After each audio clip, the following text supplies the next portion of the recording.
Hello, I'm Richard Newton, former mayor of Colleyville.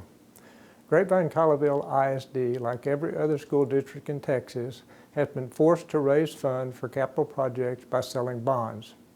This is because a major portion of the buildings in the district are 30 years old or older. These buildings and the support equipment in them, like air conditioners, plumbing, fire alarm systems, electrical systems, floors, and roofs, wear out over time, as we all know. Last summer, the district formed a bond advisory committee that I served on with over 30 other district residents to evaluate hundreds of projects that had been previously prioritized by a GCISD long-range planning committee. That list of projects totaled over $750 million. The bond committee started with that list, but in the end, reduced it down to $150 million of only must-do projects. The Board of Trustees indicated they wanted no more than $150 million since that amount of bonds could be funded at the existing interest and sinking rate fund, that's INS, tax rate. By the way, the current INS tax rate was reduced by the board this year, and as I just said, it will not have to go up to fund these bonds. The maintenance and operation, M&O, portion of the tax rate is hampered by Robin Hood and simply doesn't provide enough funding to deal with capital projects. The overall GCISD tax rate, that's the M&O rate plus the INS rate, is now the lowest it has been in over 25 years. This year, the total tax rate went down 20 cents through the work of the GCISD trustees and the Texas legislature. That is the largest reduction I can remember. For instance, my personal GCISD tax bill went down over $1,600 this year. You should have seen a large reduction also. In addition, the trustees recently passed a financial policy to ensure that the INS tax rate must be set annually so that it does not collect more funds than is required to repay the total bond debt owed in the following year. That was not the case in the past. This is vitally important and will not allow us to be overtaxed to build up excess bond fund revenue. The last bond issued by GCISD was in 2016, so the district is at the end of the line in dealing with maintenance and replacement projects.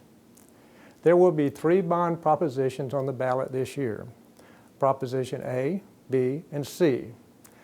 This is required by a new state law requiring a different proposition for different categories of bond debt.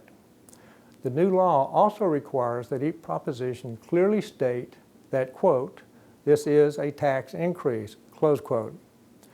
Proposition A provides funds for deficiency repairs of essential school and facility infrastructure, security updates, and buses. Prop A totals $134.2 million. Proposition B provides funds for instructional technology, student and staff services, and audio-visual interactive boards in classrooms. It totals $10.2 million. Proposition C provides funds for swim center infrastructure maintenance and upgrades. It totals $5.5 million and is necessary to keep the swim center open for students and available for community use.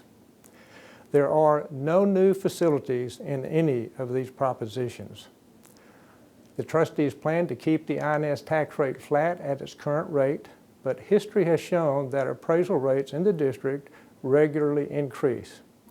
At a 6% appraisal rate increase over the next 3 years, the average homeowner in GCISD can expect to pay an additional $60 each year for the first 5 years. While talking about taxes, it is also true that property owners who have over 65 or 100% disability exemptions will not pay more taxes, no matter what, because their school taxes are frozen. In addition, their taxes were reduced this year with the new $100,000 homestead tax exemption. The entire list of included projects and other information is available online at www.gcisd.net/bonds. If you're interested in what is in the bond for each individual school or program, select the Bond 2024 Campus Update link. This effort is simply to provide information that you may need. I hope you vote in the upcoming election, started with early voting from April the 22nd through the 30th and final day voting on Saturday, May the 4th.